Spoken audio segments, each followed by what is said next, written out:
Well, hi everybody. I've been waiting for this day for a long time.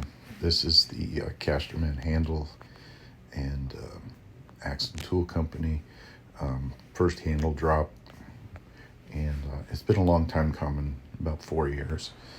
Anyway, this is what's available now, either in stock or made to order. Um, it doesn't take that long to make a handle. I just need to get the correct information. The first handle up here is what I call the Nova Scotia. This axe actually came from Nova Scotia. I bought this about 3 years ago, and it doesn't look like much, but it split wood like crazy. It's not even sharp. And so I really liked the handle, even though it's very, very basic. And it's going to be offered. This is my interpretation of it right here. You see a 28 and a 30, but I'm going to offer this from 28 to 32.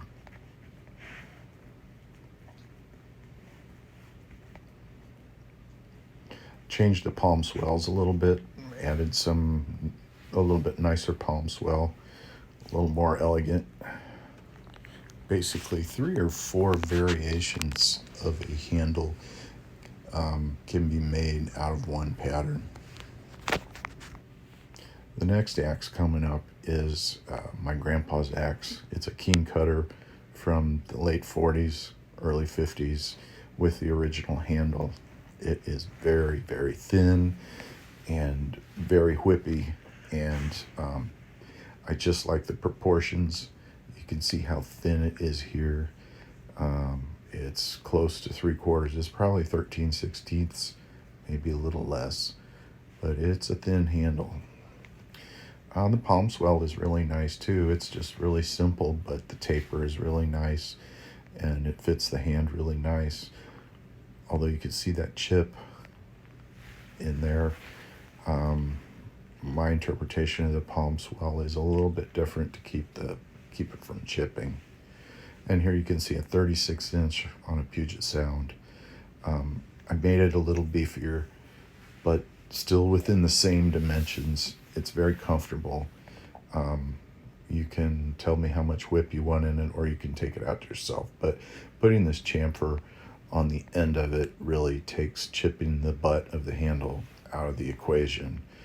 And I'm offering this in from cruiser all the way up to 42 inches for Pulaski. Pulaskis don't get made until they're ordered because they tend to bow. If you go ahead and make them and store them, they run the risks. They're so long, they tend to bow. There's several upgrade options on handle ends. That in the middle there is the basic handle end, and then we can offer a bulb and anything. I mean, it's just, there's a million different variations on palm swells.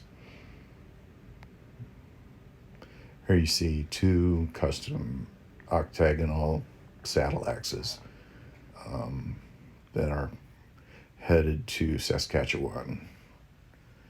These 2 handles were book matched, so I had to add some palm swell. I tried to blend it in a little bit, but these do have laminated palm swells, but they're nifty little guys, something you can keep behind the seat in your truck or SUV.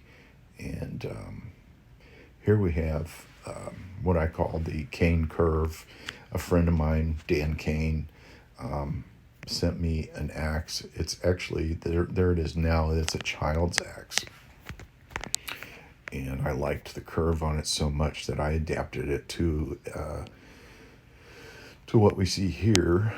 In the bottom is sort of a one-off. It has some iron staining in it, still fine grain.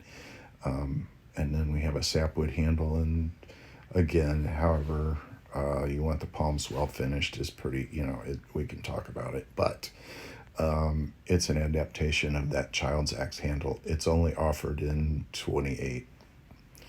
Here are just the straight, as you go handles all the way from 28 up to 36.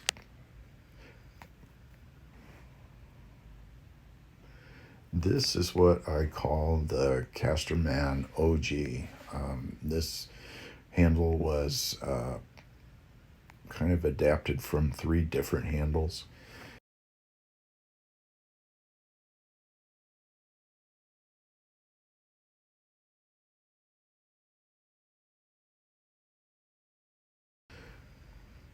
Here's just a basic kid's axe. It's about 20 inches or so, 22. And it can be all, basically custom made or just a basic setup.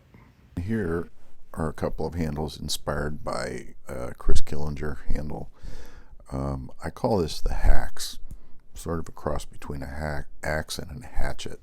It's something you could get 2 hands on. It's long enough, but it's not a full-blown axe.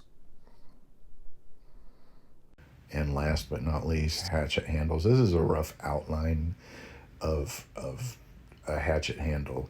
I made this into a diamond for my carving axe and then put some finger grooves in there for some ergonomics. But there we have it.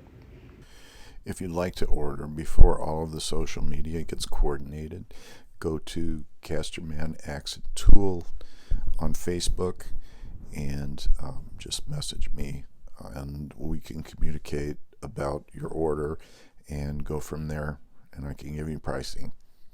Thanks for watching.